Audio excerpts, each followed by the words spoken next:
And shalom.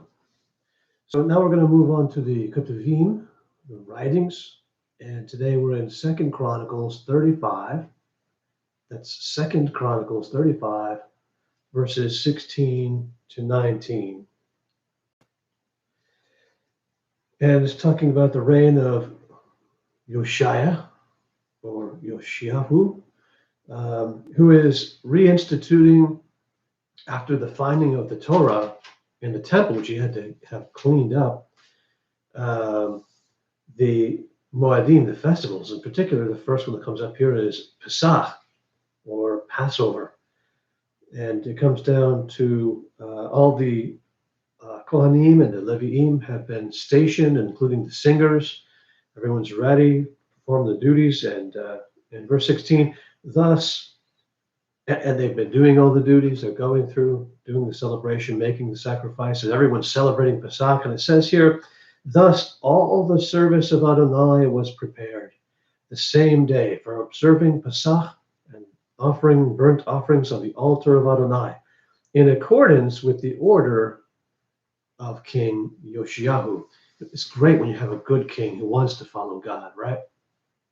The people of Israel who were present observed the Pesach at that time, and the festival of Matzot for 7 days. Matzot, of course, the feast of unleavened bread, right? For 7 days, no leaven is to be seen among your dwellings. No Pesach, this is interesting here, no Pesach like that had been kept in Israel since the days of Shemuel the prophet, Samuel the prophet. Wow. And none of the kings of Israel observed a Pesach such as Yoshiahu observed. With the Kohanim, Leviim, all Yehuda, those of Israel who were present, and the inhabitants of Jerusalem, that's Jerusalem. And that's amazing. I mean, you think of all of the kings, you think of people like David, King David, and Hiskiyahu, Hezekiah, right? There were some really great kings, Shlomo, in the early days and maybe at the end. There are some amazing kings, but none of them celebrated Pesach like Yoshiah. This Pesach was observed in the 18th year of Yoshiahu. It ends. And so this made me think. I mean, there's some great models for him to look at from the past, right? And maybe, you've had some excellent teachers or leaders over the course of your life.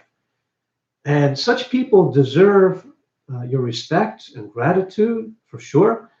But if they were truly great, then they would have inspired you not to remain stagnant or to ignore the standards of the eternal God, Adonai, but to pursue righteousness with all of your heart. So as great as, people like King David and Moses and Solomon and Hezekiah, as great as these people were, and Yoshiah as well, as great as they were, you know what?